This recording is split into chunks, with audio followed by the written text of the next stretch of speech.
అనేది జనరేట్ చేసుకుంటాను. సో ఎలా బై చేస్తాను, ఎలా సెల్ చేస్తాను, వాటి సిగ్నల్ ఎలా జనరేట్ అవుతుంది అనేది అది మీకు ఇవ్వటం జరుగుతుంది. సో ఆ కోడ్ మీ ల్యాప్టాప్లో వేసుకుంటే నేను చూసిన విధంగా మీరు చూసే అవకాశం ఉంటుంది. సో ఇనిషియల్గా నేను ఇలా ప్లేయింగ్ చార్ట్స్ చూసిన తర్వాత చిన్నగా ఒక ఇండికేటర్ ఆన్ చేయడం జరిగింది. అది వచ్చేటప్పటికి పారాబోలిక్ ఎస్ఐఆర్ అనమాట. సో మీరు పారాబోలిక్ ఎస్ఐఆర్ గురించి మనం క్లాస్లో డిస్కస్ చేసాం. సో పిఎస్ఐఆర్ అంటారు, పారాబోలిక్ స్టాప్ అండ్ రివర్సు.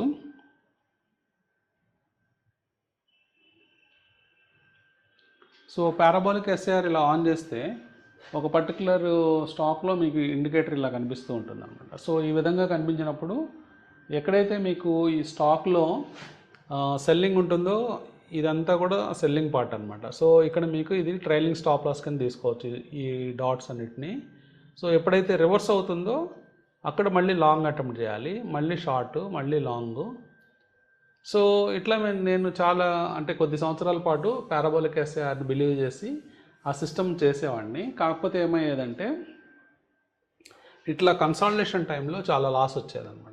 ఈ కన్సాలిడేషన్ టైంలో లాస్ వచ్చి ఈ బిగ్ ట్రేడ్ని పట్టుకోలేక మళ్ళీ కన్సాలిడేషన్లో లాసులు తెచ్చుకుంటూ ఉండటం, లేదా బిగ్ ట్రేడ్ని పట్టుకున్నా కానీ ఈ కన్సాలిడేషన్ లాసెస్కి సరిపోతూ ఉండేది. సో పారాబోలిక్ ఎస్ఐఆర్లో మంచి సిస్టమే, అంటే అంబిగ్యూటీ ఉండదు, మూవింగ్ యావరేజ్ లాగా కన్ఫ్యూజన్ ఉండదు, క్లియర్గా ఎక్కడ బై చేయాలి ఎక్కడ సెల్ చేయాలనే క్లారిటీ ఉంటుంది. అయినప్పటికీ కొన్నిసార్లు బాగానే ప్రాఫిట్ ఇస్తూ ఉంటుంది, కానీ కొన్నిసార్లు మెయిన్గా కన్సాలిడేషన్ మార్కెట్స్లో మనకి లాసులు తెస్తూ ఉంటుంది. సో అందుకని చిన్నగా నేను ఈ పర్టికులర్ ఇండికేటర్ నుంచి కొంచెం డివేట్ అయ్యాను. సో ఏ విధంగా చేయాలని ఈ ఇండికేటర్ మనం ఆఫ్ చేద్దాం. సో ఈ పారాబోలిక్ ఎస్ఐఆర్ ఇండికేటర్ ఆఫ్ చేసి ఏ విధంగా మనం బెటర్ చేయాలి దీన్ని అని చెప్పేసి ఇంకా 2-3 ఇండికేటర్లు మనము సూపర్ ట్రెండ్ అని ఇలా రకరకాల ఇండికేటర్స్ యాడ్ చేసేవాళ్ళం. కొన్ని సూపర్ ట్రెండ్లో కొద్ది కంఫర్టబుల్గానే ఉండేది, ఎందుకంటే దాంట్లో మనకి ATR 3 ఉండేది, 3 ATR ఉండేది. సో ఇదొకటి బాగానే అనిపించేది. సో సూపర్ ట్రెండ్ కొంతకాలం చేయడం జరిగింది. కొంతకాలం నేను ఫస్ట్ ఏమనుకున్నా పారాబోలిక్ ఎస్ఐఆర్ అనుకున్నాం. తర్వాత కొంతకాలం నేను కేవలం 34 EMA అని బిలీవ్ చేసి 34 షార్ట్ టర్మ్గా 34 EMA బిలీవ్ చేసి మూవింగ్ యావరేజ్ పైన ఉంటే కొనడం, మూవింగ్ యావరేజ్ కింద ఉంటే సెల్ చేయడం, ఈ విధంగా కూడా ట్రేడ్ చేయడం జరిగింది. సో ఇది నాకు చాలా కంఫర్టబుల్గా అనిపించింది చాలా రోజులు. తర్వాత సూపర్ ట్రెండ్కి షిఫ్ట్ అవటం, తర్వాత ఇవన్నీ చూడటం జరిగింది. సో ఇది చేసేటప్పుడే EMA చేసేటప్పుడే ఒక చిన్న ప్రాబ్లం ఉండేదన్నమాట. ఏంటంటే క్యాండిల్ కలర్ అనేది నాకు ప్రాబ్లం ఉండేది. సో అందుకని నేను ఏం చేశానంటే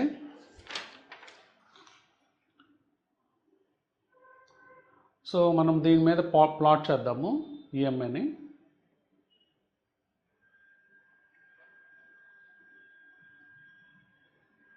సో సింపుల్గా మూవింగ్ యావరేజ్ అని మనం టైప్ చేసి వచ్చేస్తుంది. సో మూవింగ్ యావరేజ్ ఎక్స్పోనెన్షియల్ తీసుకొని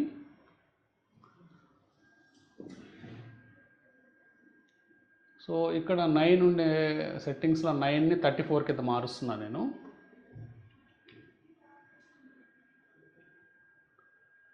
సో ఈ విధంగా కొన్ని రోజులు ట్రేడ్ చేస్తే కొంచెం కంఫర్టబుల్గా ఉండేది. మెయిన్గా కొన్నిసార్లు ఇక్కడ మనకి డిస్టర్బ్ చేసేది, అంటే ఫాల్స్ సిగ్నల్స్ రావటం కొన్ని మనం చూసాము. అట్లాగే కొన్నిసార్లు మంచి ట్రేడే మనం ట్రేడ్ చేయడం జరిగేది, కొన్నిసార్లు మాత్రం ఫాల్స్ సిగ్నల్ వచ్చి మళ్ళీ వెళ్ళిపోవటం, ఇట్లా జరుగుతూ ఉంటుంది. ఇక్కడ కూడా మనకి ఫాల్ సిగ్నల్ లాగా వచ్చి మళ్ళీ వెళ్ళిపోతూ ఉంటుంది. సో ఈ ట్రెండ్ని ఐడెంటిఫై చేయడంలో పర్వాలేదు, అంటే ఒక మూవింగ్ యావరేజ్ని అప్లై చేసినా కానీ చక్కటి ట్రెండ్ ఐడెంటిఫై చేయొచ్చు. సో తర్వాత మీకు ఒక డౌట్ రావచ్చు, వై 34 అని, అంటే 34 ఎందుకు, వేరే నెంబర్స్ ఉన్నాయి కదా అని. సో నేను ఎందుకు 34ని చూస్ చేసుకున్నానంటే 34 అనేది మనకి జనరల్గా మనం చూస్తే మనకి ఒక మంత్లో మ్యాక్సిమం ఉంటే 22 to 23 సెషన్స్ ఉంటాయి మ్యాక్సిమం. కొన్నిసార్లు 23 ఉంటాయి, కొన్నిసార్లు 22 ఉంటాయి, కొన్నిసార్లు 21 ఉంటాయి. సో ఎక్కువ మంది 21 యూస్ చేస్తారు, ఎందుకంటే 21 డేస్ ఉన్నాయని. అట్లాగే ఇదొక ఫిబ్ నెంబర్ అని, ఫిబ్నాచి నెంబర్ అని 21ని చూస్ చేసుకుంటారు. సో నేనేం చేశానంటే 1.5 month టైం పీరియడ్ తీసుకున్నాను. ఎందుకు తీసుకున్నానంటే సో జనరల్గా చెప్తాను, 24 22కి ఇంకో 12 కలిపితే ఒక 34 days. 34 ఎందుకు తీసుకున్నా అంటే లేకపోతే ఎగ్జాక్ట్గా 11 కలిపితే 33 అవుతాయి. సో 33 బదులు 33 తీసుకున్నాను, 34 తీసుకున్నాను. ఎందుకంటే ఇది కూడా ఒక ఫిబొనాచి నెంబర్ అనమాట, న్యాచురల్ నెంబర్. ఎందుకు 1.5 month? ఎందుకంటే జనరల్గా మనకి స్టాక్స్లో మేజర్గా స్టాక్ F&Oలో ట్రేడింగ్ చేసేటప్పుడు మంత్లీ సెటిల్మెంట్ ఉంటుంది. సో మంత్లీ సెటిల్మెంట్ ఉండటం వల్ల మీకు ఏమవుతుందంటే మ్యానిపులేషన్ చేసినప్పుడు, ఆపరేటర్ మ్యానిపులేట్ చేసినా లేదా big hands strong hands manipulate చేసినా మీకు 20 sessions మ్యానిపులేట్ చేస్తారు, 22 sessions మ్యానిపులేట్ చేస్తారు, లేదా 23 sessions మ్యానిపులేట్ చేస్తారు. సో ఒక్కొక్కసారి ఒక 1 week బిఫోర్ మొదలుపెట్టి 1 week తర్వాత దాకా చేస్తారు. అంటే ఫర్ ఎగ్జాంపుల్ ఇప్పుడు జూలై మొదలవుతుంది అనుకోండి. సో వాళ్ళు ఏం చేస్తారంటే జూన్ లాస్ట్ వీక్ నుంచి జూలై మొదలవుతుంటే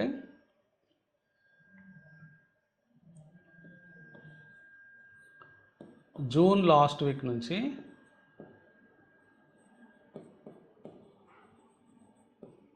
ఆగస్ట్ ఫస్ట్ వీక్ దాకా చేయొచ్చు మ్యానిపులేషన్. సో దానివల్ల ఏమవుతుందంటే మీ స్టాక్ని సప్రెస్గా పెట్టి ఆ పర్టికులర్ డేస్లో సప్రెస్గా పెట్టి తర్వాత స్టాక్ని పైకి తీసుకెళ్ళచ్చు. కానీ అందువల్ల మనము ఎక్కువ డేస్ కనుక తీసుకుంటే 34 days కనుక తీసుకున్నట్లయితే అట్లీస్ట్ ఈ మ్యానిపులేషన్లో మనము స్ట్రక్ అవ్వకుండా ఉండడానికి ఛాన్స్ ఉందన్నమాట. సో జనరల్గా ఇంత టైం తీసుకోరు అనమాట, జనరల్గా 5 weeks తీసుకుంటారు. సో జూన్ లాస్ట్ వీక్లో స్టార్ట్ చేసి జూలై సెటిల్మెంట్ క్లోజ్ చేస్తారు. కాబట్టి మనకి తక్కువ డేస్ అంటే జనరల్గా ఒక 20+7 20+5 ఒక 25 sessions 26 sessions మాత్రం మ్యానిపులేట్ చేస్తారు ఒక స్టాక్ని మ్యానిపులేట్ చేసేటప్పుడు. సో దాని నెక్స్ట్ ఫిబొనాచి నెంబర్ 34 కాబట్టి 34 తీసుకున్నట్లయితే మూవింగ్ యావరేజ్ జనరల్గా మ్యానిపులేషన్ మంత్స్ టుగెదర్ జరగదనమాట. అంటే ఒక 2 నెలలు 3 నెలలు అలా మ్యానిపులేట్ చేయడం కష్టం. యూజువల్గా 90% ఆఫ్ ద మ్యానిపులేషన్స్ అన్ని 1 monthలో కంప్లీట్ అయిపోతాయి, ఆ సెటిల్మెంట్కి క్లోజ్ అయిపోతాయి అనమాట. సో జనరల్గా 5 weeks మ్యానిపులేషన్ ఉంటుంది కాబట్టి మనకు అర్థమవుతుంది. అందుకని 34 తీసుకోవడం వల్ల అడ్వాంటేజ్ అది నేను గుర్తించి అది తీసుకోవడం జరిగింది. సో ఇట్లా నేను కొన్ని రోజులు ఈ మూవింగ్ యావరేజ్తో ట్రావెల్ చేశాను. సో ట్రావెల్ చేసిన తర్వాత నాకు వచ్చిన ఛాలెంజెస్ ఏంటంటే కొన్నిసార్లు ఇట్లా ఈ క్యాండిల్స్ అన్నీ కూడా మనకి కన్ఫ్యూజన్గా ఉంటాయి అన్నమాట. ఎలాగంటే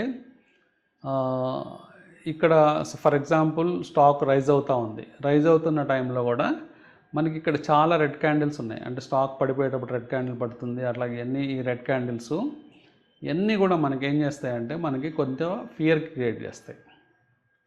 ఈ రెడ్ క్యాండిల్స్ ఈ ఫియర్ వల్ల ఏమవుతుందంటే మనం స్టాక్లో ఉండలేకపోతాం, ఎగ్జిట్ అయిపోతూ ఉంటాం. సో ఆ ఎగ్జిట్ ఫియర్ పోగొట్టుకోవడానికి, అంటే లాంగ్ కంటిన్యూ చేయాలి కాబట్టి ఎగ్జిట్ ఫియర్ పోగొట్టుకోవాలి కాబట్టి దీనికి ఒక ట్రెండ్ లైన్స్ అని నేను ఒక ఇండికేటర్ ఆన్ చేయడం జరిగింది. సో అది ఎట్లా ఉంటుందో నేను చూపిస్తాను. మూవింగ్ యావరేజెస్ మీద ట్రెండ్ లైన్ వేసి, సో ఇండికేటర్స్లో నా పర్టికులర్ పర్సనల్ ఇండికేటర్స్లో ట్రెండ్స్ అనే ఇండికేటర్ ఆన్ చేస్తే మీకు ఇలా కనిపిస్తాయి అన్నమాట. సో ఇట్లా మీకు క్యాండిల్స్ కొన్ని మూవింగ్ యావరేజెస్ ఉన్నాయి, అవి ఇగ్నోర్ చేయండి. సో ఆ మూవింగ్ యావరేజెస్ కూడా మీరు తెలుసుకోదలుచుకుంటే ఇక్కడ ఒక 50 అంటే ఈ ఏదైతే పర్పుల్ లైన్ ఉందో డార్క్ థిక్ లైను ఇది 200 days moving average. So 200 days moving average. Thin line వస్తే 50 మూవింగ్ యావరేజ్. అట్లాగే ఇక్కడ మనకి సో మనం ఇప్పుడు ఈ 34 అనేది మనకు అవసరం లేదు కాబట్టి ఇది మనం ఆఫ్ చేద్దాం లేదా డిలీట్ చేసేద్దాం. సో ఈ థిక్ లైన్ ఇంకొకటి గ్రీన్ అండ్ రెడ్ కాంబినేషన్లో మూవ్ అవుతుంది, ఇది వచ్చేటప్పటికి 34 అనమాట. సో ఇది 34, ఇది గ్రీన్లో ఉన్న 34, ఈ లైట్ అండ్ థిన్ లైన్ వచ్చేటప్పటికి 50, థిక్ లైన్ వచ్చేటప్పటికి 200. సో ఇది ఎస్ఎంఎస్ కింద మనం చూడవచ్చు. సో ఈ విధంగా నేను కలర్ మెయిన్గా మీరు ఇక్కడ అబ్జర్వ్ చేయాల్సింది ఏంటంటే ట్రెండ్లో ఉన్నప్పుడంతా ఒకటే కలర్ ఉంటుంది. సో ఇక్కడ చూడండి, ఫాలింగ్ అంతా నాకు ఒకటే కలర్ కనిపిస్తుంది. ఈవెన్ ఇదివరకు ఎలా కనిపిస్తుంది, ఇది ఆఫ్ చేస్తే మీకు 2 కలర్స్ కనిపిస్తాయి. సో ఇది ఆఫ్ చేసినప్పుడు మీకు 2 కలర్స్, గ్రీన్, రెడ్ 2 కలర్స్ కనిపిస్తాయి క్యాండిల్స్. మీరు ఆన్ చేసినప్పుడు ఆటోమేటిక్గా కలర్ ఒకటే కనిపిస్తుంది. దానివల్ల ఏమవుతుంది, మీకు కొంత కంఫర్ట్ వస్తుంది. ఎట్లాగంటే మీరు ధైర్యంగా కూర్చోవచ్చు అనమాట. అంటే ధైర్యంగా ఇదంతా సెల్ జోన్లోనే ఉంది అంటే మన బ్రెయిన్ కూడా ఒక ప్రిపరేషన్ కావాలి. ఇది కూడా మనకి పెరిగేటప్పుడు ఇక్కడ మనకి ఒక 40 సపోజ్ ఒక 20 రెడ్ క్యాండిల్స్ ఉన్నాయనుకోండి ఈ జోన్లో, 20 బదులు మనము కేవలం ఒక 7-8 చూస్తున్నాం ఇక్కడ మనం రెడ్ క్యాండిల్స్. అంటే ఆ ఫియర్ అనేది మనకు తగ్గిపోతుంది అనమాట. అంటే మనం ఇదివరకులా కాకుండా కొంచెం ఫియర్ తగ్గించుకునే అవకాశం ఉంటుంది. సో ఇక్కడ ఎంత ర్యాలీలో ఓన్లీ ఫ్యూ రెడ్ క్యాండిల్స్ మాత్రమే చూడగలుగుతున్నాం మనం. అదేం చేసామంటే కొంచెం మనం ట్రెండ్స్ అని ఆ బార్ని ట్రెండ్లో ఉన్నప్పుడు కలరు అదే కలర్లో చూపించమని అడుగుతున్నాం అనమాట. సో దీన్ని కొంతమంది ఏం చేస్తారంటే హైకినాషి క్యాండిల్స్ అని ఉంటాయి. సో ఇక్కడ ఏం చేస్తారంటే ఈ హైకినాషి క్యాండిల్స్ ఆన్ చేస్తారు. ఆన్ చేసినప్పుడు చార్ట్ ఇలా కనిపిస్తుంది. సో ఇక్కడ ఏం జరుగుతుంది, మీకు బేసిక్గా హైకినాషి క్యాండిల్స్లో ప్రైస్ మ్యానిపులేట్ అయిపోతుంది. ఇక్కడ చూడండి, ఓపెన్ ఎలా ఉంటుంది ఎక్కడైనా, ప్రతిరోజు ఓపెన్లో వస్తూ వచ్చింది. సో ఇక్కడ ఏమైంది, ఒక ఫార్ములా ఉందన్నమాట. సో అలా కాకుండా ఇక్కడ ఓపెన్ ఏం చేస్తారంటే హైకినాషి క్యాండిల్స్లో ప్రీవియస్ క్యాండిల్ యొక్క హాఫ్ ఆఫ్ ద బాడీలో స్టార్టింగ్ పాయింట్ పెడతారు. సో అదంతా కూడా ఒక క్యాల్కులేషను, ఒక మ్యానిపులేషను.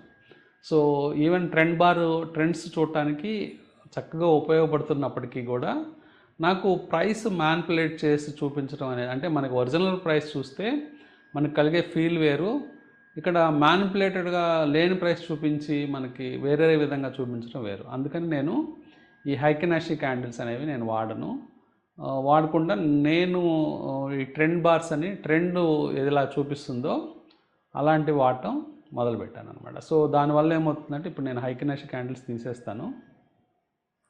సో రెగ్యులర్ క్యాండిల్స్ పెడతాను. సో రెగ్యులర్ క్యాండిల్స్ పెట్టినప్పుడు మీరు చూడండి, అన్నీ కూడా ఓపెను క్లోజ్లో న్యాచురల్గా ఉన్నాయి. సో హైలు లోలు సేమ్ ఉంటాయి హైకినాషి దీంట్లోగా. హైలు లో పాయింట్ అసలు ఇగ్నోర్ చేస్తారు, ఓపెన్ పాయింటే ఉంటుంది దాంట్లో కొన్ని చోట్ల. సో ఓపెను అలాగే లో పాయింట్ అలాగే హై పాయింట్ అన్ని మ్యానిపులేషనే దాంట్లో. సో ఇక్కడ మాత్రం చక్కగా మనకి ఏదైతే ఎన్ఎస్ఏ ఇన్ఫర్మేషన్ ఉంటుందో లేకపోతే రియలిస్టిక్ ఇన్ఫర్మేషన్ ఉంటుందో అదే ఇన్ఫర్మేషన్తో మనం ఉంటూ మళ్ళీ కలర్ కూడా మనకి చక్కగా చూపించడం జరుగుతుంది. సో తద్వారా ఏంటంటే మనము చక్కగా ట్రెండ్లో ట్రావెల్ చేసే అవకాశం ఉంది. ఫర్ ఎగ్జాంపుల్ ఇదే స్టాక్లో మనం చూస్తే చాలా రోజుల క్రితం లాంగ్ అటెంప్ట్ మనం చేసినట్లయితే ఇదంతా కూడా చక్కగా గ్రీన్ క్యాండిల్స్, ఎక్కువ సమయం గ్రీన్ క్యాండిల్స్ ఉన్నాయి, అక్కడక్కడ కొంత రెడ్ క్యాండిల్స్ వచ్చినప్పటికీ. సో ఎన్ని సందర్భాల్లో 34 EMAని కట్ చేసి కిందకు వచ్చిందంటే క్వైట్ ఎ ఫ్యూ టైమ్స్. అంటే కొన్నిసార్లు మాత్రం ఈ స్టాకు కిందకు రావడం జరిగింది, 34 EMA కిందకు వచ్చింది. అక్కడ మనం కొంత కంగారు పడే అవకాశం ఉంటుంది, ఎందుకంటే మనకు తెలియదు కదా. ఇక్కడ సపోజ్ ఇక్కడ చక్కగా మనం హోల్డ్ చేయగలిగాం, ఈవెన్ రెడ్ క్యాండిల్స్ చాలా ఉంటాయి దీంట్లో. సో ఆ రెడ్ క్యాండిల్స్ ఉన్నప్పటికీ కూడా మనము ట్రెండ్లో ఉందని హోల్డ్ చేస్తూ ఉంటాం. కానీ సడన్గా 2 రెడ్ క్యాండిల్స్ పడ్డప్పుడు మనం కొంచెము భయపడి ఇక్కడ మనము ఎగ్జిట్ అయిపోవచ్చు, లేకపోతే పొజిషన్ తీసేయచ్చు, లేకపోతే షార్ట్ కూడా చేయొచ్చు. ఇలాంటి సిచ్యువేషన్స్ వస్తూ ఉంటాయి. కానీ అలాంటి సిచ్యువేషన్స్ మినిమైజ్ అయినాయి. అంటే ఇదివరకులా కాకుండా ఇప్పుడు చాలా సందర్భాల్లో అది మినిమైజ్ చేయటం జరిగింది ఈ పర్టికులర్ ఇండికేటర్ మనం వాడుకోవడం వల్ల. సో ఇండికేటర్ మీరు ఏం చేస్తారంటే, మీరు తర్వాత నేను పంపిస్తాను, మీరు కూడా లోడ్ చేసుకున్నట్టయితే మీరు ఈ చార్ట్స్ ఈ విధంగా చూడొచ్చు. సో ఈ విధంగా చూస్తూ మొదలుపెట్టిన తర్వాత చాలా సంవత్సరాలు నేను ఈ విధంగానే చూస్తూ ట్రేడింగ్ చేసేవాడిని. తర్వాత ట్రేడింగ్ చేస్తూ ఉంటే తర్వాత వచ్చిన ఛాలెంజ్ ఏంటంటే, అప్పుడప్పుడు ఇట్లా రెడ్ క్యాండిల్స్ వచ్చి డిస్టర్బ్ చేస్తూ ఉన్నాయి కిందకు వచ్చి. అంటే maximum number of red candles నేను తగ్గించినప్పటికీ ఇంకా కొన్ని ఫోర్స్డ్గా certain lines, certain moving averages కిందకి దిగడం వల్ల ఆ సిస్టమ్కి రెడ్ కలర్లోనే చూపించాల్సిన అవసరం ఉందన్నమాట. ఎప్పుడైతే మూవింగ్ యావరేజ్ కంటే కింద క్లోజ్ అవుతూ ఉంటుందో ఆటోమేటిక్గా రెడ్ కలర్లో వాళ్ళు చూపిస్తారు. కాబట్టి అది కూడా నేను ఒక ప్రాబ్లమ్గా నేను అనుకున్నాను. ఎందుకంటే ఇప్పుడు సపోజ్ ఇక్కడ నుంచి మనం క్యాలిక్యులేట్ చేస్తే 1 2 3 4 5 6 7 8 9 10 11 12. సో ఈ ర్యాలీలో మనము ఇక్కడ నుంచి కూడా కౌంట్ చేస్తే 13 టైమ్స్ మనకి 34 మూవింగ్ యావరేజ్ కంటే కిందకు వచ్చి మనం డిస్టర్బ్ చేస్తుంది అనమాట. అంటే ఇదివరకు ఉన్న ఒరిజినల్గా ఉన్న డిస్టర్బెన్సెస్ ఫర్ ఎగ్జాంపుల్ 40 అనుకుంటే ఇప్పుడు 13కి వచ్చాయి. 13 టైమ్స్ డిస్టర్బ్ చేస్తుంది. నేను ఇంకేం చేద్దాం అనుకున్నానంటే దీనికంటే ఇంకా రోబస్ట్గా తయారు చేయాలి, ఇంకా 13 కూడా రాకూడదు, ఇంకా తగ్గిపోవాలని నేను ఇంకొక ఇండికేటర్ సూపర్ ట్రెండ్ ఇండికేటర్ని కూడా దీని మీద అప్లై చేద్దాం, ఇంపోజ్ చేద్దాం అని అనుకున్నాను. సో ఒక సూపర్ ట్రెండ్ అయినా లేదా ఇంకా ఏమన్నా వాడచ్చా అంటే మనకి ఏటీఆర్ ఎలాగూ సూపర్ ట్రెండ్తో పాటు వస్తుంది. గతంలో పిఎస్సిఆర్ కూడా వాడిన అనుభవం ఉంది కాబట్టి అది కూడా యాడ్ చేద్దాం. అన్నిటిని యాడ్ చేసి సిగ్నల్ సిస్టమ్ జనరేట్ చేద్దామని ఇంకొక ఇండికేటరు నేను చేయడం జరిగింది. సో దాన్ని కూడా మనము యాడ్ చేస్తే మీకు ఎలా ఉంటుందో సిచ్యువేషన్ చూడండి. సో ఇక్కడ మనము బై సెల్ సిగ్నల్స్ అనేది క్లియర్గా రాసుకోవడం జరిగింది. సో దీని బ్యాక్గ్రౌండ్ ఎలా ఉందో చెప్తాను నేను మీకు. ఇప్పుడు సూపర్ ఈఆర్కే దాంట్లో మీరు చూస్తే ఈ సెట్టింగ్స్లోకి వెళ్తే మీకు అన్నీ కనిపిస్తాయి. పారాబోలిక్ ఎస్ఆర్ ఉంటుంది, తర్వాత ఇక్కడ మీకు మల్టీప్లేయర్స్ ఉన్నాయి, ఇవన్నీ ఏటీఆర్ సంబంధించినవి, సూపర్ ట్రెండ్ లైన్స్ ఉన్నాయి, అన్నీ ఉన్నాయి. సో ఇవన్నీ కనుక మీరు ఆన్ చేస్తే అంటే పారాబోలిక్ ఎస్ఏఆర్లు, ఏటీఆర్లు, ఇవన్నీ సూపర్ ట్రెండ్లు మీరు ఆన్ చేస్తే మీకు ఇట్లా కనిపిస్తుంది అనమాట చార్ట్. సో ఇట్లా కనిపిస్తుంది. ఇక్కడ మీకు సూపర్ ట్రెండ్ లైన్ కనిపిస్తుంది, పారాబోలిక్ ఎస్ఏఆర్ కనిపిస్తుంది. సూపర్ ట్రెండ్లో ఆల్రెడీ ఇన్కార్పొరేట్ అయ్యి ఉంది, ఏటీఆర్ అనేది ఇన్కార్పొరేట్ అయ్యి ఉంది. కానీ ఇట్లా చార్ట్ చూడటం చాలా అంటే మనకి క్లమ్జీగా ఉంది. అంటే ప్రైసెస్ కూడా కొన్నిసార్లు కనిపించడం లేదు, కేవలము ఈ డాట్స్, ఈ super trend lines, moving average లైన్సే కనిపిస్తున్నాయి. అందుకని చెప్పేసి నేనేం చేశానంటే ఇది ప్లాట్ చేసినప్పటికీ దీంట్లో ఉన్న లోపల విషయాలని, మిషన్స్ అన్నింటినీ దాచిపెట్టామన్నమాట. పారాబోలిక్ ఎస్ఏఆర్ని అట్లాగే ఈ సూపర్ ట్రెండ్స్ని అన్నింటినీ దాచిపెట్టడం జరిగింది. సో ప్లెయిన్గా మనకి ఇప్పుడు ఇందాక మనం అనుకున్నాం 13 సందర్భాల్లో నేను ఇబ్బంది పడి ఉంటానేమో అని. కానీ ఇది ఆన్ చేయటం వల్ల మీకు కేవలం ఎన్ని సందర్భాల్లో ఇబ్బంది పడతానో చెప్తాను. ఇక్కడ సెల్ ఒకటిసారి వచ్చింది, 2 3. సో 13 సార్లు బదులు కేవలం 3 సార్లు మాత్రం నేను ఇబ్బంది పడ్డాను. ఇక్కడ సెల్ జోన్స్ అనేవి 3 టైమ్సే వచ్చాయి. అంతకుముందు మనకి 13 సందర్భాల్లో, సో 13 సందర్భాల్లో ఇబ్బంది పడే కంటే కేవలం 3 సందర్భాల్లో మాత్రమే సెల్ సిగ్నల్ రావడం జరిగింది. సో దానివల్ల ఏమైందంటే నా సిస్టమ్ బెటర్ అయింది. అంటే ఇంకా నేను ఇబ్బంది పడకుండా, అంటే తక్కువ సందర్భాల్లోనే డెసిషన్ మేకింగ్ వచ్చింది కాబట్టి అవి ఎఫిషియెంట్గా చేయగలిగితే చాలు, నేను బెటర్గా సేల్ అవ్వడానికి అవకాశం ఉంది. ఇది కేవలం కంప్యూటర్ క్యామ్స్లోనే కాదు, మీరు ఏ స్టాక్ చూసినా కానీ ఈ సిగ్నల్ సిస్టమ్ అలాగే వాడుకోవచ్చు. ఎనీ స్టాక్, మీరు ఏదైనా స్టాక్, మీరు మజ్గాన్ ఏదైనా కావచ్చు, మజ్గాన్ డాక్ కావచ్చు, ఇండెక్స్ కావచ్చు, ఇవన్నీ కూడా రేంజ్ బౌండ్లో ఉన్నప్పుడు కొంచెము ఏ ఇండికేటర్ అయినా కన్ఫ్యూజ్ అవుతుంది. ట్రెండింగ్ని మాత్రం చాలా క్లియర్గా మనకి హై వాల్యూస్ని క్యాప్చర్ చేయడానికి పనికొస్తుంది అన్నమాట. సో ఇట్లాగే మనము నిఫ్టీ కనుక తీసుకుంటే, సో నిఫ్టీ 50 ఇలాగ ఇండెక్స్లు కాదు, ఏదైనా కావచ్చు.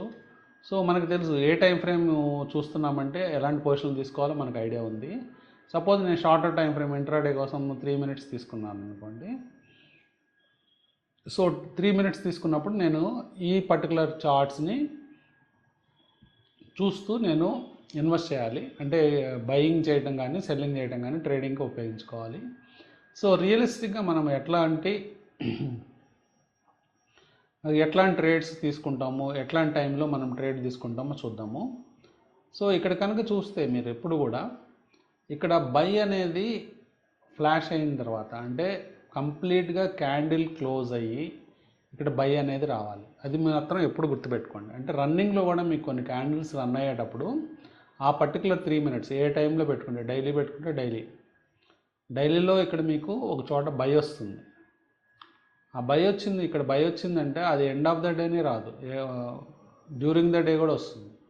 కానీ మీరు డ్యూరింగ్ ద డే మాత్రం డెసిషన్ తీసుకోకూడదు, by decision. End of the day దాకా ఆగి నెక్స్ట్ క్యాండిల్లో మనం కన్ఫర్మ్ చేసుకోవాలి. ఈ బై అనేది నెక్స్ట్ క్యాండిల్లో మనము ఇక్కడ రాసి ఉంటుంది, నెక్స్ట్ క్యాండిల్లో మనము ఓపెనింగ్లో డెసిషన్ తీసుకోవచ్చు, బై డెసిషను. సో జనరల్గా మనం ఫాలో అయ్యే రూల్స్ ఏంటంటే, ఏదైతే బై అని రాసున్న క్యాండిల్ ఉంటుందో ఆ క్యాండిల్లో డెసిషన్ తీసుకోకూడదు. అది 3 మినిట్స్ కావచ్చు లేకపోతే డే కావచ్చు. అంటే డే క్యాండిల్లో మనకి ఎనఫ్ టైం ఉంటుంది కాబట్టి 3 గంటల 25 నిమిషాలకి తీసుకోవచ్చు. అంటే 3 గంటల 25 నిమిషాలకి almost day end of the డేలో ఉంటాం కాబట్టి 3 గంటల 25 నిమిషాలకి ఈ క్యాండిల్ బై కింద మనం కన్ఫర్మ్ చేసుకోవచ్చు. అంతేగాని మధ్యాహ్నం 12 గంటలకో లేకపోతే 11 లేకపోతే 1 గంటకో చేస్తే ఇక్కడ నుంచి రివర్స్ అయిపోయే ఛాన్స్ ఉంటుంది. అది మీరు ఎప్పుడు గుర్తుపెట్టుకోవాలి. సో అందుకని చెప్పేసి మీరు ఎట్టి పరిస్థితుల్లో దీన్ని బై చేయకూడదు. 325 దాకా వెయిట్ చేయండి. 325కి బై ఉంటే మీరు బై చేయొచ్చు. తర్వాత సెకండ్ రూల్ ఏంటంటే, మీరు ఎప్పుడు కూడా కన్ఫర్మేషన్ కోసం ఆగండి. అంటే ఇన్ కేస్ 325 కూడా రిస్క్ ఎందుకని చెప్తానంటే, ఆ హై దాటుతుందో లేదో ఇంపార్టెంట్. కొన్నిసార్లు ఇక్కడ విక్ లేదు, కొన్నిసార్లు విక్ ఉంటుంది. విక్ ఉండి హై దాటలేకపోతుంది. హై దాటలేకపోతే మనము ఆ స్టాక్ని ఆ బై సిగ్నల్ని ఇగ్నోర్ చేయొచ్చు. ఫర్ ఎగ్జాంపుల్ మనము కొన్నిసార్లు బై వచ్చినా సెల్ వచ్చినా కానీ అది ఇగ్నోర్ అయిపోతుంది. ఫర్ ఎగ్జాంపుల్ ఇక్కడ మీరు చూడండి, నేను ఒక ఎగ్జాంపుల్ చూపిస్తాను. ఇక్కడ మీరు 325కి మీరు సెల్ చేశారంటే మీరు రిస్క్లో పడతారనమాట. ఎందుకంటే ఆ రోజు మీరు ట్రేడింగ్ చేయటం వల్ల నెక్స్ట్ డే అది కొద్దిసేపు డౌన్ అయినప్పటికీ మళ్ళీ అది రివర్స్ అయిపోవడం మొదలుపెట్టింది. సో అందుకని ఈ క్యాండిల్లో ఎప్పుడు డెసిషన్ తీసుకోవద్దు, నెక్స్ట్ డే డెసిషన్ తీసుకోండి. అది 3 మినిట్స్ అయినా 1 డే అయినా ఏదైనా కానీ. సో నెక్స్ట్ డే డెసిషన్ తీసుకోవడం వల్ల మీకు ఏమవుతుందంటే, ఈ పర్టికులర్ సెల్ సిగ్నల్ని ఇగ్నోర్ చేయడం లేకపోతే అవాయిడ్ చేయడానికి ఆస్కారం దొరుకుతుంది. ఎట్లాగంటే, సో ఇక్కడ మనకి లో కట్ అవ్వాలి, లో కట్ అయ్యేదాకా మనము సెల్ చేయకూడదు. సో నెక్స్ట్ డే మనం వెయిట్ చేస్తాం. ఎప్పటిదాకా వెయిట్ చేస్తామంటే లో కట్ అవుతుందా లేదా, లో కట్ కాలేదు కాబట్టి మనం ఇగ్నోర్ చేస్తాం. మళ్ళీ ఇట్లా లో కట్ కాకుండా ఈ పర్టికులర్ ఏదైతే సెల్ అనే క్యాండిల్ ఉంటుందో ఆ క్యాండిల్ లో కట్ అయ్యేదాకా వెయిట్ చేస్తాం. సో ఇది కట్ కాకముందే పైకి వెళ్ళిపోయి మళ్ళీ బైగా కూడా ట్రాన్స్ఫార్మ్ అయిపోయింది, అంటే బైగా మారిపోయింది సిగ్నల్. కాబట్టి ఇక్కడ మళ్ళీ హై కట్ అయ్యేదాకా మనం ఆగాలి. అంటే నెక్స్ట్ డే హై కట్ అయినప్పుడు ఎంట్రీ తీసుకోవాలి. సో మళ్ళీ ఎప్పుడు ఎగ్జిట్ అవ్వాలంటే సెల్ బడి ఆ సెల్ లో కట్ అవుతున్నప్పుడు ఎగ్జిట్ తీసుకోవాలి. కాబట్టి దీన్ని ఇట్లా చూడండి, ఇక్కడ కూడా మీరు ఇక్కడ పెద్ద సెల్ క్యాండిల్ పడింది ఆ రోజున, కానీ నెక్స్ట్ డే మీరు కనుక డెసిషన్ తీసుకున్నట్లయితే ఈ లో కట్ కాలేదు కాబట్టి సో మీకు ఎంట్రీ దొరకలేదు. ఎంట్రీ దొరకపోవడం మీకు మంచిది అయిందనమాట. అంటే మీకు ఇక్కడ 2 సెల్స్ ఇగ్నోర్ అయిపోయినాయి. సో ఇక్కడ ఒక సెల్లు జరిగిన తర్వాత నెక్స్ట్ డే మీకు ఎంట్రీ పడిపోయింది, కానీ ఇక్కడ ఇది ఫెయిల్ అయింది, అంటే సిగ్నల్ ఫెయిల్ అనమాట ఇది. అంటే ఇక్కడ మీకు లాస్ వస్తుంది, అట్లాగే ఇక్కడ లాస్ వస్తుంది. కొన్ని కన్సల్టేషన్ మార్కెట్లో జనరల్గా సిగ్నల్స్ ఎలా అయితే స్మాల్ లాసెస్ ఇస్తాయో ఆ స్మాల్ లాసెస్ అన్ని మనం తప్పించుకోలేము.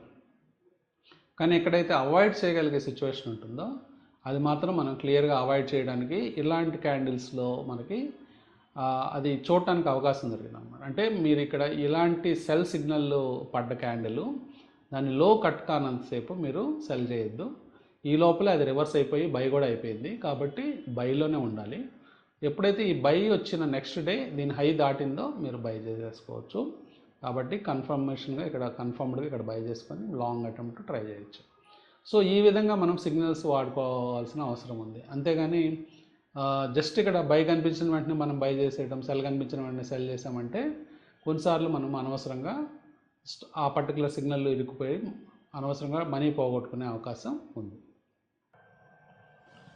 ఈ సిగ్నల్స్ మనం అన్ని టైం ఫ్రేమ్స్కి వాడుకోవచ్చు. ఫర్ ఎగ్జాంపుల్ డైలీ వీక్లీ వాడామంటే మనం ఇన్వెస్ట్మెంట్స్ కోసం వాడుతున్నామని అర్థం చేసుకోవాలి. లేదా 1 అవరు 45 మినిట్స్ ఇట్లాంటి టైం ఫ్రేమ్స్లో మనం వాడుతున్నామంటే పొజిషనల్ ట్రేడింగ్కి వాడుతున్నామని అర్థం చేసుకోవాలి. లేదా ఇంకా మరీ షార్ట్ టైం ఫ్రేమ్స్ వాడుతున్నామంటే 3 మినిట్స్ 5 మినిట్స్ 15 మినిట్స్ 1 మినిట్ ఇట్లాంటివి వాడుతుంటే మనం ఇంట్రాడే కోసం వాడుతున్నట్టు మనం అర్థం చేసుకోవాలి. సో ఇక్కడ మనం క్లియర్గా గుర్తుపెట్టుకోవాల్సింది ఏంటంటే బై సిగ్నల్ రావాలి, ఆ సిగ్నల్ క్యాండిల్లో ట్రేడ్ చేయొద్దు. నెక్స్ట్ క్యాండిల్ దాకా ఆగండి. ఫర్ ఎగ్జాంపుల్ ఇంట్రాడే పొజిషన్ తీసుకోవాల్సినప్పుడు మనం 3 మినిట్స్ సెటప్లో చూస్తున్నాము. బై సిగ్నల్లో చేయొద్దు. ఎప్పుడైతే ఈ హై కట్ అవుతుందో అక్కడ మాత్రమే మీరు బై చేయండి. సో ఇక్కడ యాక్చువల్గా ఈ క్యాండిల్లో మనకు బై వచ్చిందనమాట. అంటే ఎప్పుడైతే హై కట్ అయిందో అక్కడ మీరు బై చేయండి. దాని తర్వాత మళ్ళీ సెల్ పడేదాకా మీరు సెల్ చేయాల్సిన అవసరం లేదు. జోన్లో కంటిన్యూ అవ్వచ్చు. సో ఫర్ ఎగ్జాంపుల్ ఇది గుడ్ ట్రేడ్. యాక్చువల్గా ఈ ట్రేడ్ 25,480లో మనకు వస్తే అది ఎండ్ ఆఫ్ ద డే మనకి ఆల్మోస్ట్ 550 అంటే 150 పాయింట్స్ దాదాపుగా మనకి ప్రాఫిట్ రావడం జరిగింది. సో ఈ సిగ్నల్ ద్వారా.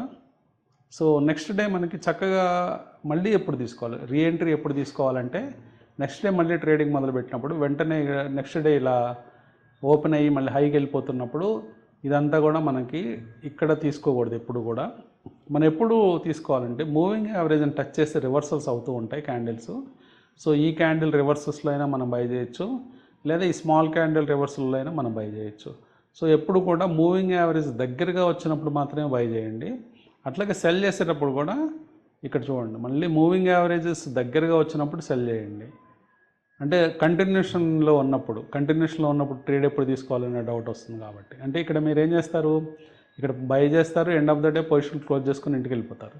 కానీ నెక్స్ట్ డే మార్నింగ్ మళ్ళీ ఆవేశపడిపోయి కనుక మనం ఇక్కడ హైలో కనుక ఎక్కడన్నా కొన్నామంటే ఇదంతా కూడా మళ్ళీ మనకు లాస్ వచ్చే అవకాశాలు ఉంటాయి. కాబట్టి అది గుర్తుపెట్టుకోండి. సో ఎక్కడ కొనాలనేది మూవింగ్ యావరేజ్ దగ్గరలో ఉన్నప్పుడు బై కానీ సెల్ కానీ చేయాలి. ఆ పర్టికులర్ జోన్లో ఉన్నప్పుడు. ఇక్కడ బై జోన్లో ఉంది కాబట్టి మనం బై చేస్తున్నాము. అట్లాగే సెల్ జోన్లో ఉంటే ఇక్కడ మూవింగ్ యావరేజ్ దగ్గరికి వచ్చినప్పుడు సెల్ చేయాలి. మళ్ళీ మన స్టాప్ లాస్ అదంతా కూడా ఎప్పుడైతే సిగ్నల్ రివర్స్ అవుతుందో ఆ సిగ్నల్ రివర్స్ని బట్టి ఆటోమేటిక్గా మనం స్టాప్ లాస్ పెట్టుకోవాలి, లేదా ట్రైలింగ్ ప్రాఫిట్ లాకింగ్ పెట్టుకోవాలి. సో అది ఎప్పుడు మర్చిపోవద్దు. So shorter time frames for intraday, medium time frames వచ్చేటప్పటికి పొజిషనల్ ట్రేడింగ్, అట్లాగే డైలీ వీక్లీ వచ్చేటప్పటికి అది ఇన్వెస్టింగ్కి వెళ్తుంది. సో అట్లాగే మనకి ఈ మూవింగ్ యావరేజెస్ ఎందుకు ప్లాట్ చేస్తున్నామంటే అవి డైలీ టైం ఫ్రేమ్లో మనకి గోల్డెన్ క్రాస్లు అవి చెప్తూ ఉంటాయి.